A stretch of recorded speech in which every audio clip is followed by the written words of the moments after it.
we go, and it is always fantastic when we get a chance to talk to Robert Griffin III, Baylor Heisman Trophy winning quarterback, and right now a rock star on ESPN with what he does and a friend of the show. Day one, Robert Griffin III was a part of what we did back in April of 2020. So, hey, man, how you been? And is it as busy being a broadcaster during the week getting ready for a game as it is a player? Oh, man. First of all, thank you guys for having me on again. It's been a long time, too long if you ask me.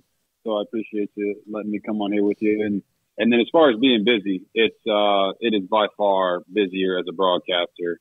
And I think I believe that because as a player, you have a routine.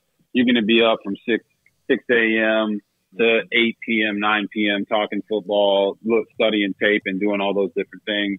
But as a broadcaster, you just don't know where your time is coming from, and you're preparing for one show while you're on another show, and then it's another show after that, and then you're having to travel to all different types of places around the country, and it's difficult. It's very hard to manage that time with also spending time with the family. So it actually makes you have to be a better planner. Because for me, with a young family, 3 daughters, 7, 5, and 3, and my wife, with the 4th daughter on the way, I got to make sure that I'm doing everything possible to spend enough time with my family because I want to see them and be a part of their lives. By the way, congratulations on that news as well on number 4, RG3 with us on 365 Sports. Robert, you got to do UCF and Cincinnati last week, which I thought was one of the better games in the country, and had a great ending to it. UCF winning in the bounce house. What are your thoughts on those two teams, especially now that we know we're not going to have a non-Power 5 team in the playoff, but they're both coming to the Big 12 next year. Both look like they're in pretty good standing and on the come up a little bit. Yeah, I mean, you're talking about two teams that are led by coaches and Luke Fickell at Cincinnati and Gus Malzahn at UCF that know how to win, have won at an extremely high level.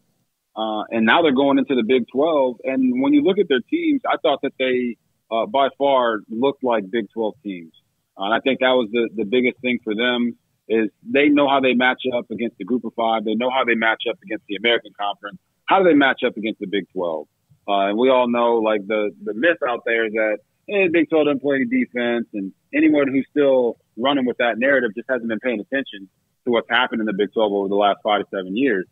So both these teams have a unique style of defense, I will say. Cincinnati has been one of the top defenses in the country over the years with Luke Fickell, and UCF, believe it or not, has also been one of those teams, and they like to blitz the quarterback a lot, and we saw that in the game. It was a very interesting game. Of course, John Rice Plumlee went out to the starting quarterback for UCF early in the game, but Mikey Keene came in late and led them to victory to knock off a team in Cincinnati that most people would say is the most dominant force for the Group of 5 schools. So I'm excited for them to join the Big 12. I know the Big 12 is clearly excited to bring in some more winning programs, and it's going to be interesting. Because one thing I know, I was recruited by Gus Malzahn when he was at Tulsa as the offensive coordinator in 2007, 2008. And this man almost got me to go to Tulsa. So now you're telling me that he's equipped with a Central Florida team that is going to be joining a Power 5 conference. It's only going to increase his ability to recruit and bring in talent to a school that is in the city that has no NFL team. And they are Orlando's football team. So there's a lot of growth potential there for them, and I think that's really great news for the Big 12.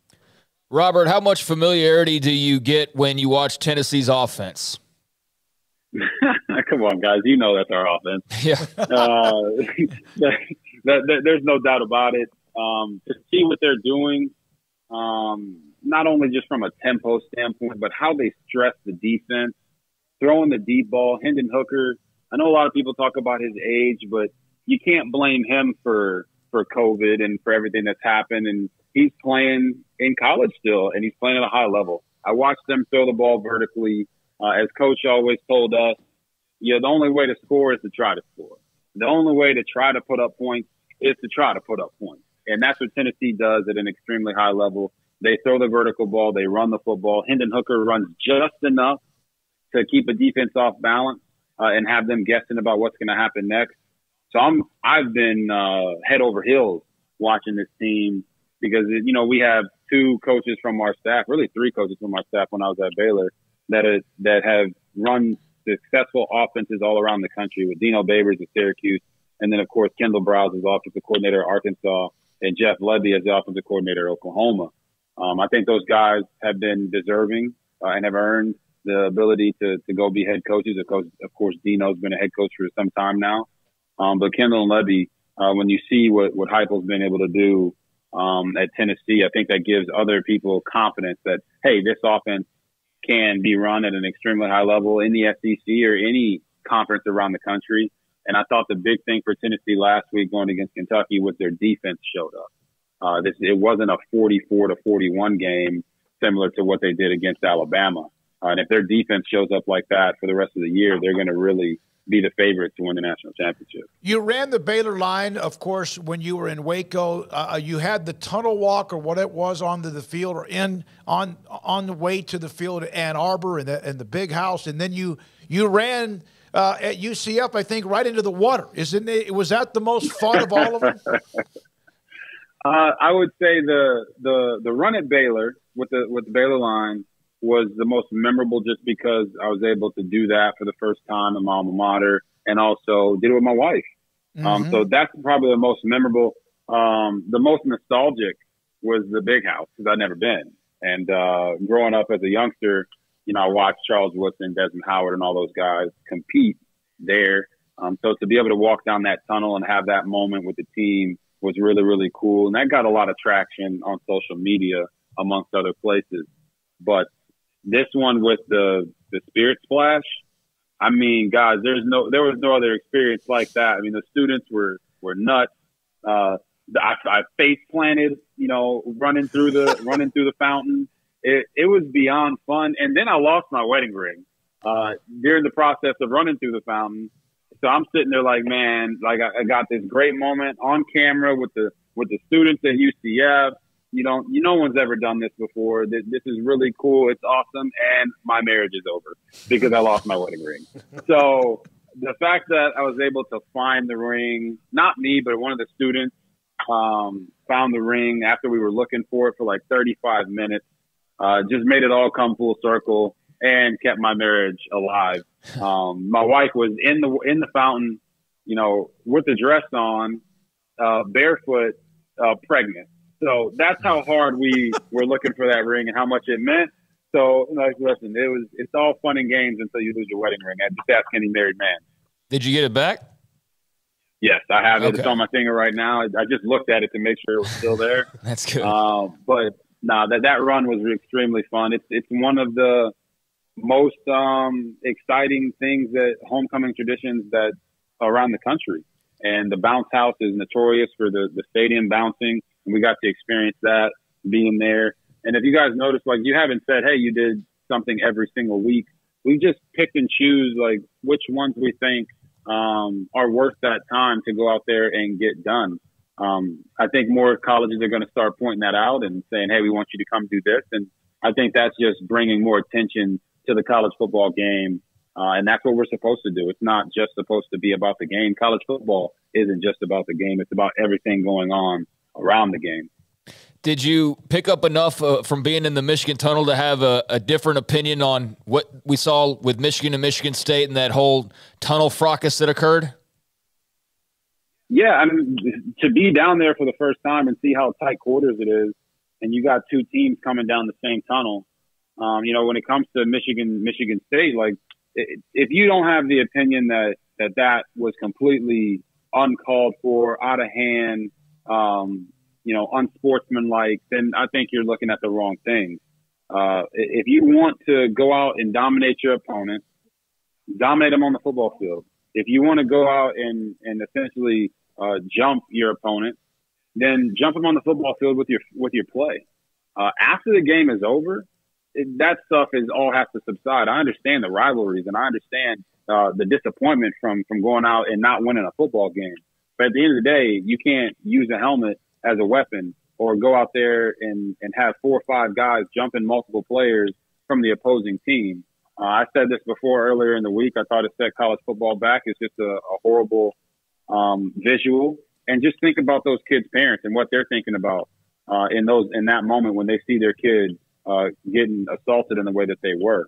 Now, I don't know what's going to come about that, but yeah, the tunnel is extremely tight quarters.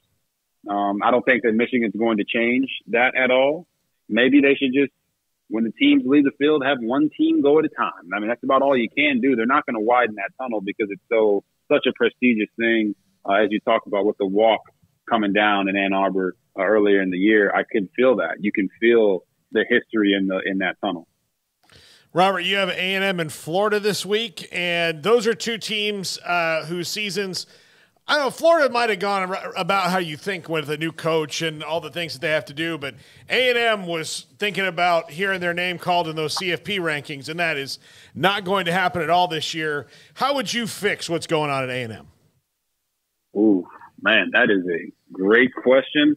And based off my prep, like the number one thing they have to figure out is the quarterback spot, right? They've had Haynes King, Mac Johnson, and now they got Connor Wigman out there, slinging the ball around at the quarterback spot.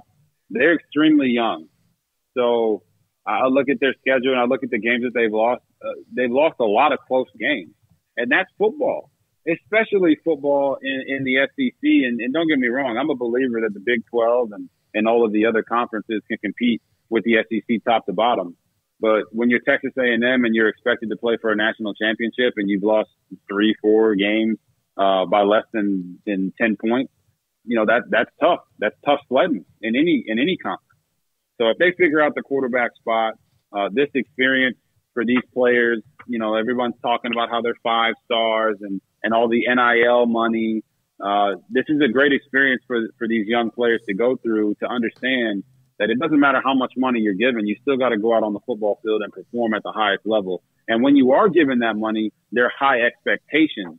So you talk about a coach in Jimbo Fisher who's won a national title, and they're talking about, hey, Jimbo's seat is hot.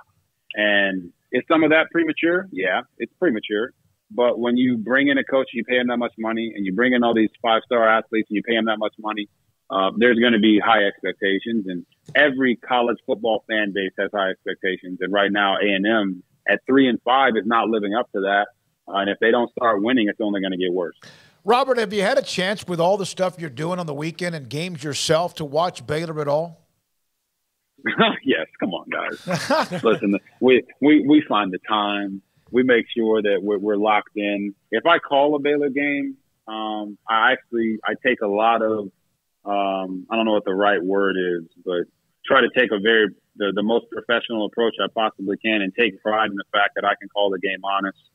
Last year, we called the BYU game and the Oklahoma State game and got that feedback from not only the fans, but also ESPN that was able to, not be a quote unquote homer.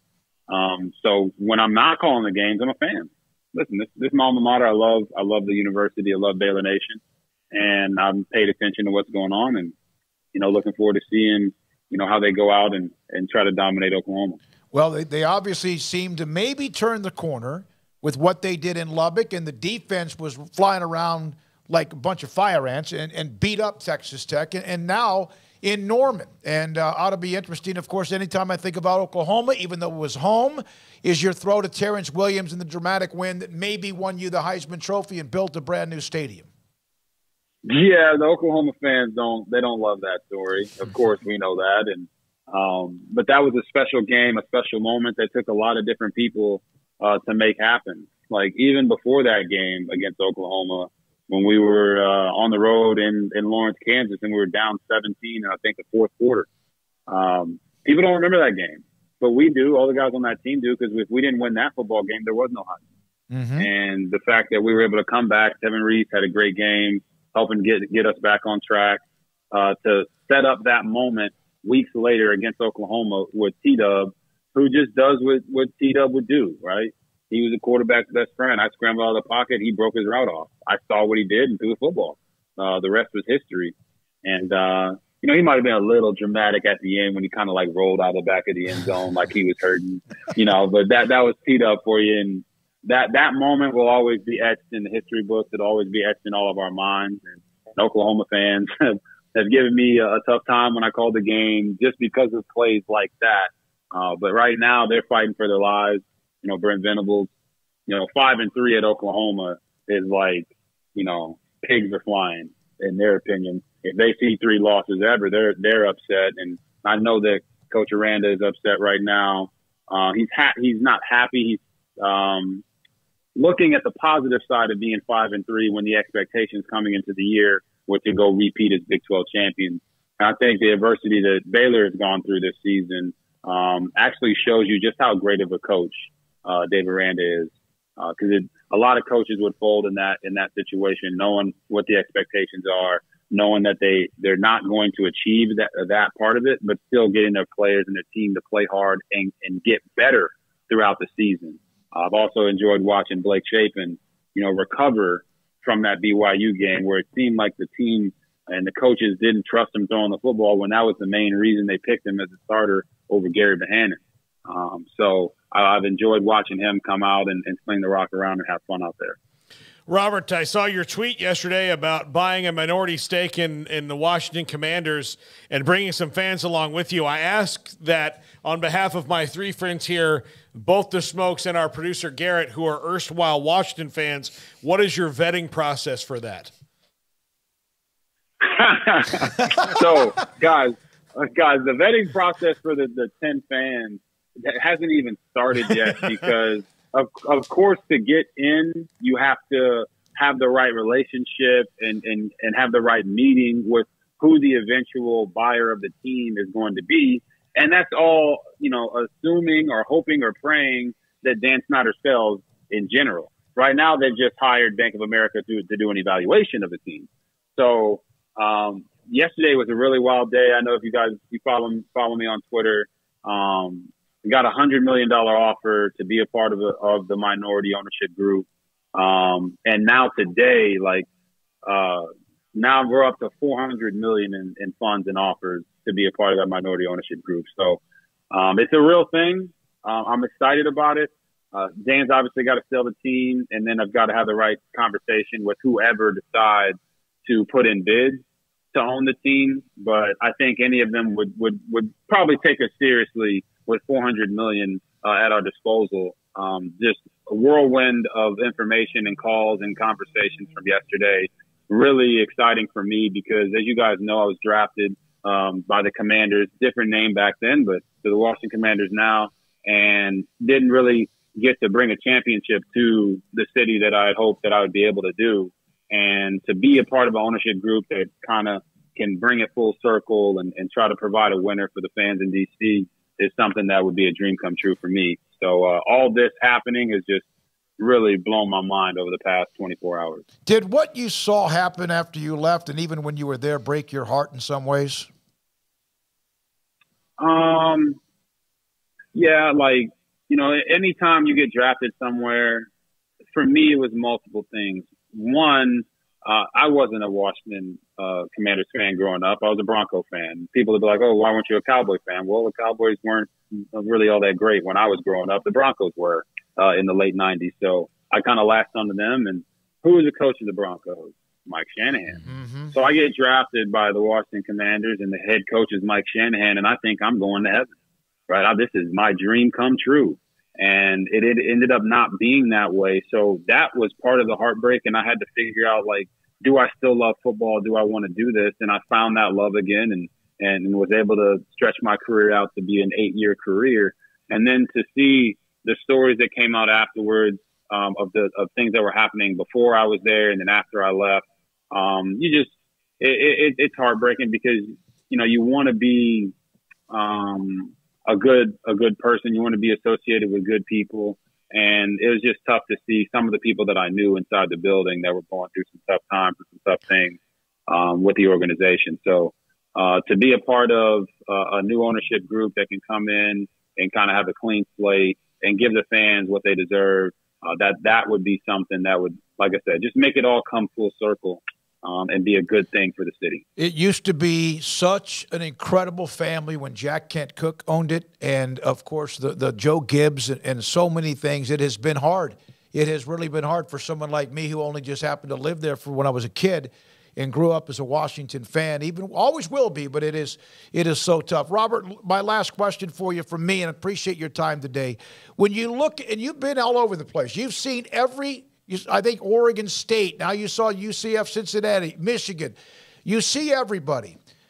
Is there too much pigeonholing certain conferences as being better than others, even though some might be deeper, might have elite teams compared to others? But is it all pretty much the same? Listen, you guys know me. You guys know me better than, most people probably do.